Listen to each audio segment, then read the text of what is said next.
Which platform for mobile devices spies on you more? Android or iOS? This is an important comparison to make between these two highly dominant mobile platforms. Far more important, in my personal opinion, than which gets better battery life or which has more up-to-date versions of Candy Crush. Those sorts of things. I want to know which platform is spying on me more than the other, and I'd like details on it. So we're going to go into excruciating detail on it. And it may or may not freak you all out. Brought to you in part by Pogo Linux, who make big beefy servers and big beefy workstations, the likes of which have never been seen. All powered by the glory that is Linux. Go over to pogolinux.com, look around, lust after the hardware, and enjoy yourself. All right. This all started with a New York Times article that just came out early this morning. Entitled, "Your Apps Know Where You Were Last Night and They're Not Keeping It Secret. Dozens of companies use smartphone locations to help advertisers and even hedge funds. They say it's anonymous, but the data shows how personal it is." This is actually an excellent article. I highly recommend reading it. It's over at nytimes.com. Go check it out. I'm going to quote a few tidbits of it, then we're going to move right on. This quote from it I thought was excellently worded. "At least 75 companies receive anonymous, precise location data from apps whose users enable location services to get local news and weather or other information," the Times found. Several of those businesses claim to track up to 200 million mobile devices in the United States, about half of those in use last year. The database reviewed by the Times, a sample of information gathered in 2017 and held by one company, reveals people's travels in startling detail, accurate to within a few yards, and in some cases updated more than 14,000 times a day. Yeah, 14,000 times a day. These companies sell, use, or analyze the data to cater to advertisers, retail outlets, and even hedge funds seeking insight into consumer behavior. It's a hot market, with sales of location-targeted advertising reaching an estimated 21... Hold on a second. This is a hard word to say. $21 billion this year. IBM has gotten into the industry with its purchase of the Weather Channel's apps. Yeah, that really happened. I didn't realize IBM purchased the Weather Channel's applications. So IBM this year purchases Red Hat Linux and the Weather Channel's iPhone apps. That's just weird. The social network Foursquare remade itself as a location marketing company. Prominent investors in location startups include Goldman Sachs and Peter Thiel, the PayPal co-founder. Now, one of the cool things about this article, and I really do recommend checking it out, even if you don't read it all, just for some of the visuals, is they have multiple visuals of demonstrations of the actual data that was collected. So they got data from people's devices, theoretically with their consent, and mapped exactly what it was. And they showed examples like this one, where here they show a device traveling to a school at a preset time and then wandering in and wandering around the schoolyard and inside the school, and it is extremely creepy. Now, this is not new information. None of this is new. None of it. The New York Times piece is excellent, but it's all information that's been out in the public for years now. In fact, I've been writing articles, I've been going on radio shows, I've been going on TV shows. I even did a hit show for the History Channel, literally, where we've been talking about this exact thing and talking about some of these exact numbers and systems for cataloging this information.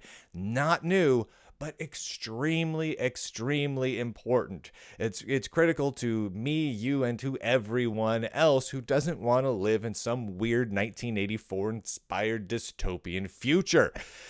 So let's get into this in detail. You've got either an Android device or an iOS device, most likely. Most of you have one or the other.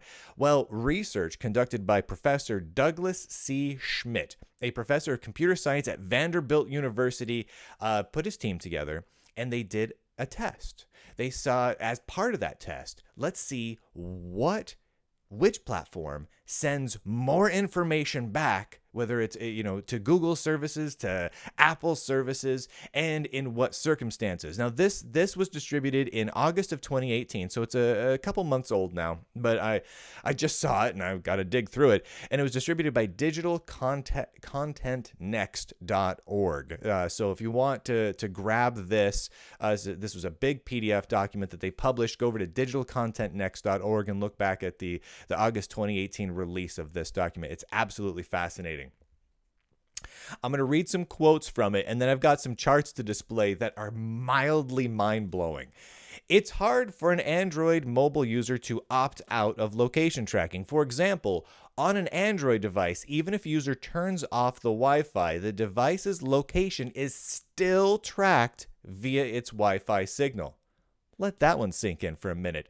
To prevent such tracking, Wi-Fi scanning must be explicitly disabled in a separate user action. So if you have a Wi-Fi or an Android device and you say, boop, turn off Wi-Fi, it's still using Wi-Fi to spy on you.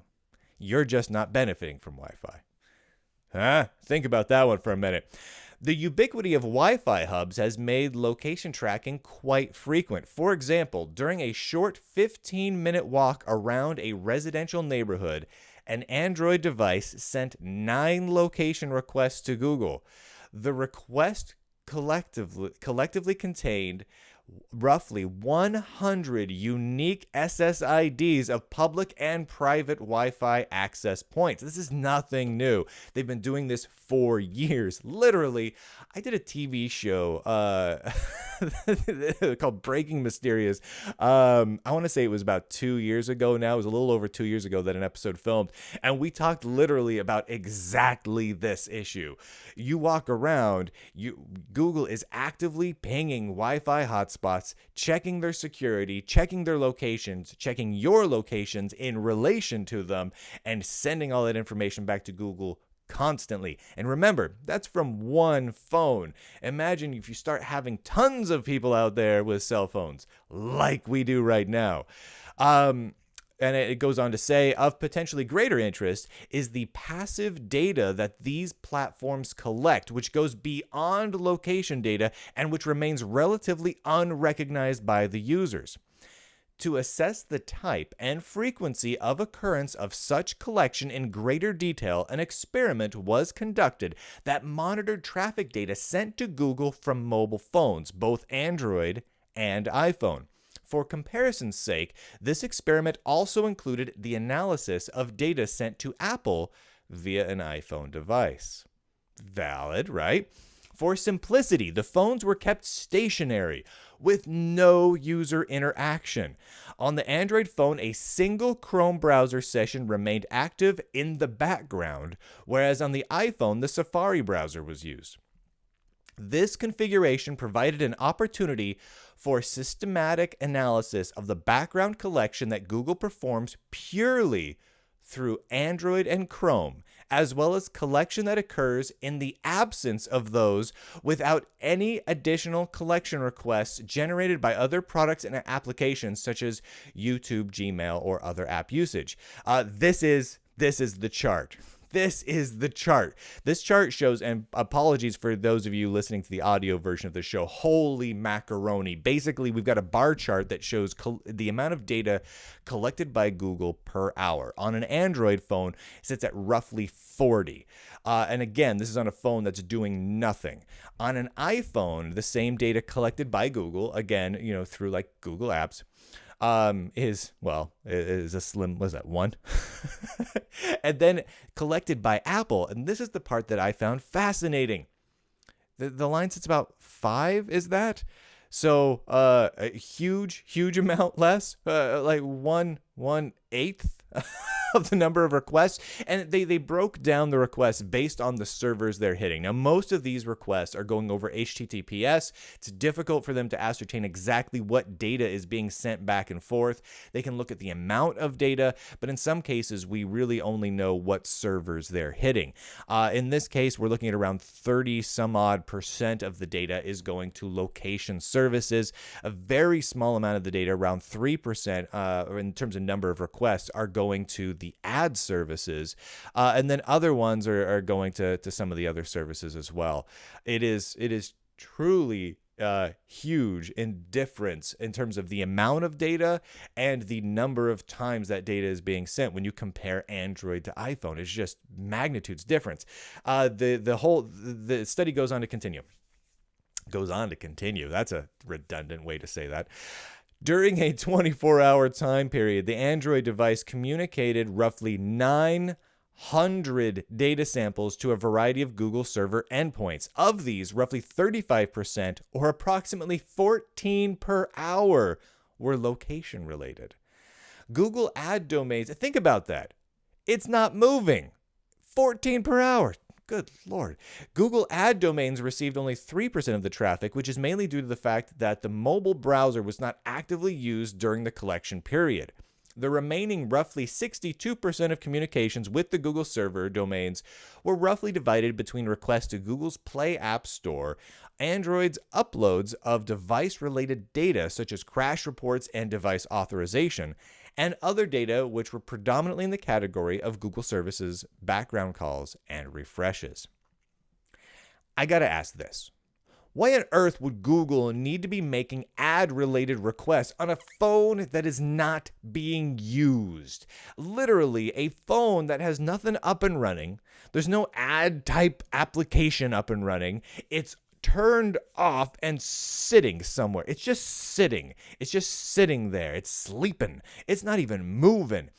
Even 3% of the calls, which is already a huge number, is ridiculous. That is ridiculous. It does not need to do that. The fact that it is doing that is, and I'm going to say this point blank, either A, a bug, or B, nefarious. There's no other reason to do that sort of thing. There's no value add for the user here. But more importantly, why on earth would Google need to do 14 locations requests per hour, one every roughly 4 minutes, on a phone that is not moving, a phone that is not being used? No one's loading up Google Maps here. No one's walking around with this. Nothing is happening. And yet, every 4 minutes, give or take a little, the phone's saying, hey, Google, guess where I'm at? Guess what I'm doing right now? That is the most insane thing I can think of at this particular moment. The study continues. The iPhone device communicated with Google domains at more than an order of magnitude, roughly 50 times lower frequency than the Android device, and that Google did not collect any user location during the 24-hour experiment time frame via an iPhone. Well, that kind of makes sense. And if you're not using actively one of the Google apps, it does kind of make sense that you wouldn't be collecting that data on an iPhone. This result highlights the fact that the Android and Chrome platforms play an important role in Google's data collection. I thought this was an interesting point to make by this study, that last line there. When we think about the way that Google collects data, a lot of times we think about Google searches. We think about, keywords coming off of YouTube videos. We think about perhaps email and the stuff you get via Gmail that gets indexed. We think about all those things.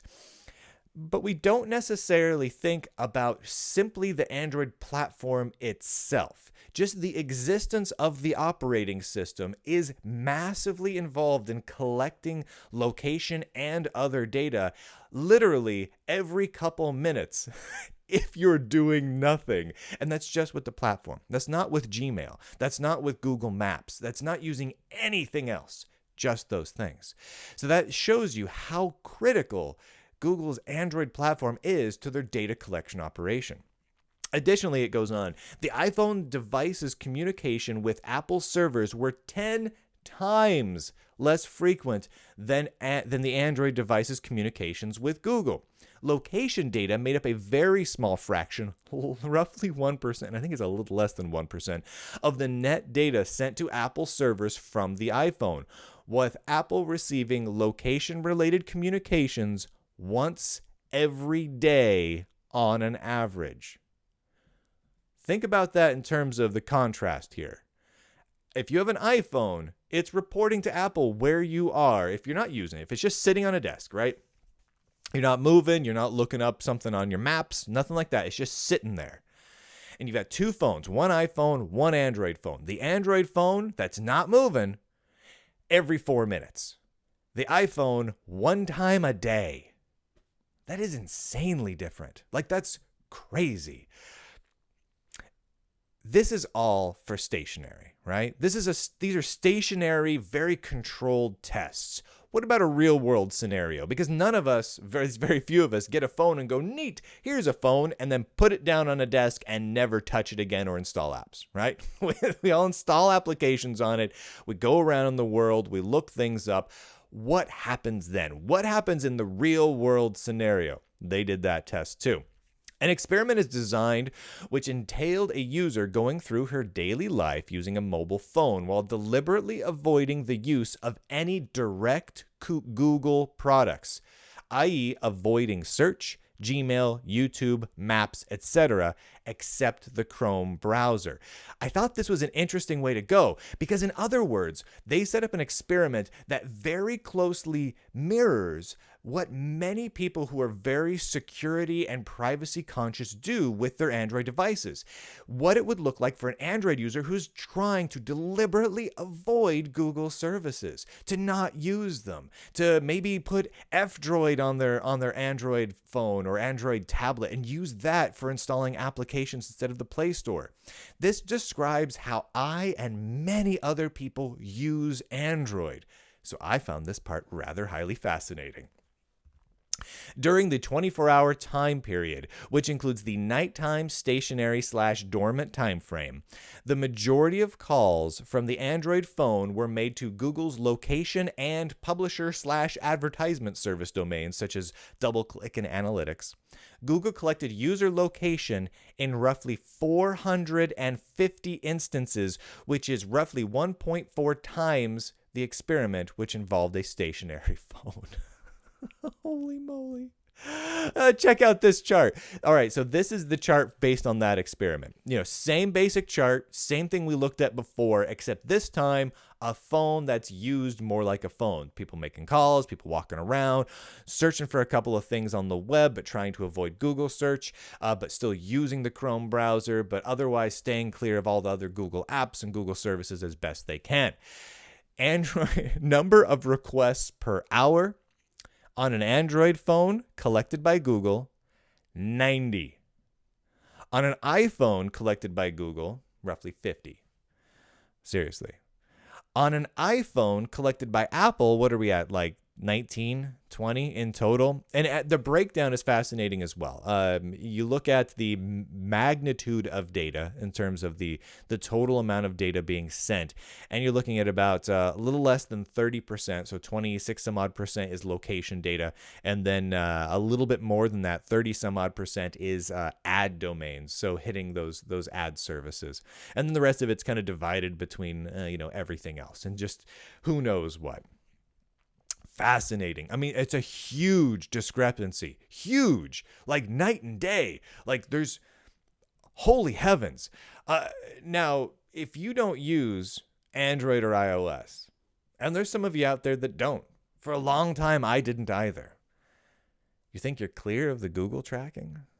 Don't use Android, don't use iOS, don't use Google Search, don't use Gmail or Google Maps.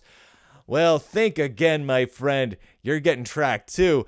In 2014, Google announced that it would begin tracking sales in brick and mortar stores by buying credit and debit card transaction data.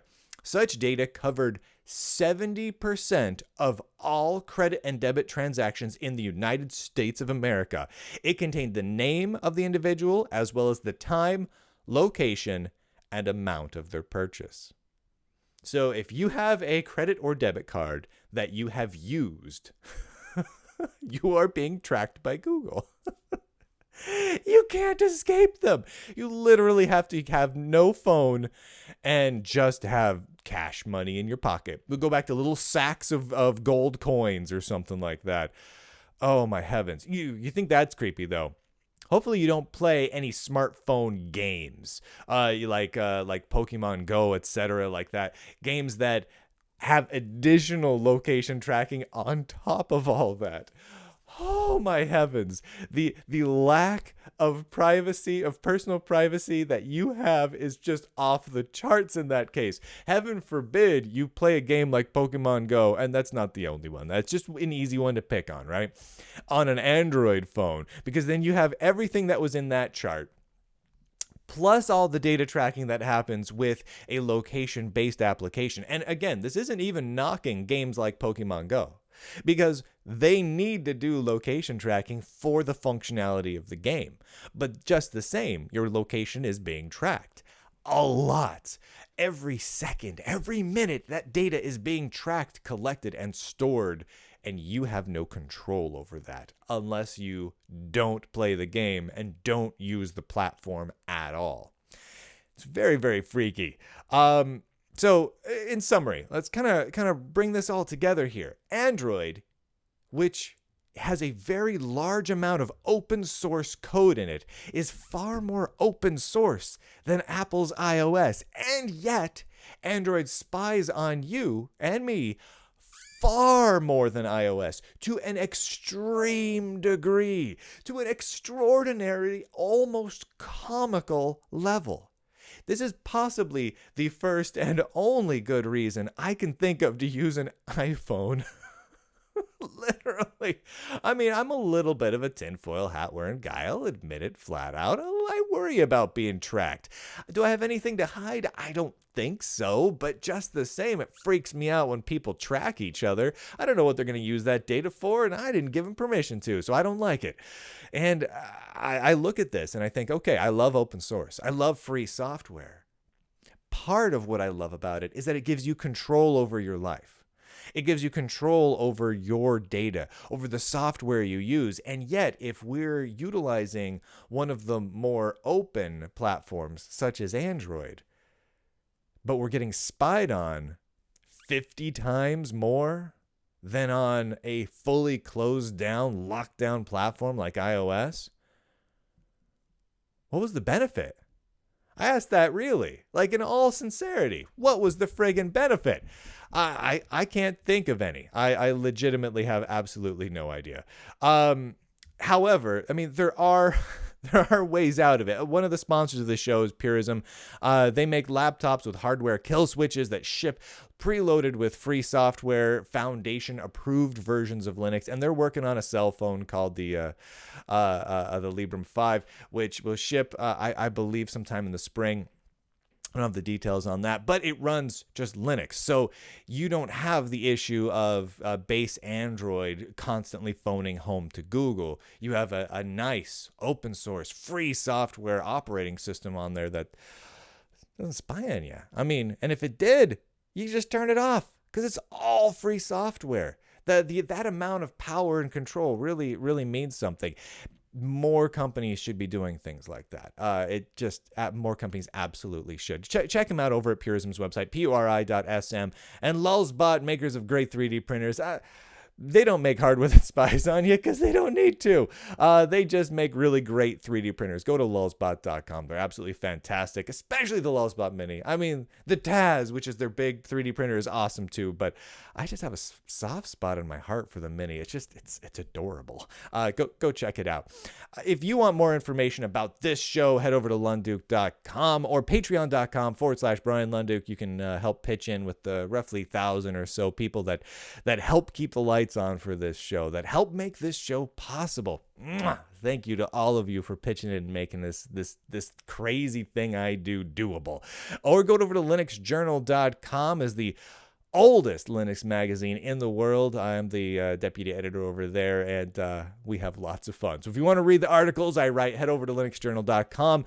You can also subscribe over on YouTube, which, Google will probably use to spy on you. What can you do? There's other ways to get the show. Go to lunduke.com for all the information around that. All right. Now that I've roughly annoyed half of you and freaked out the other half, I'll see you guys later.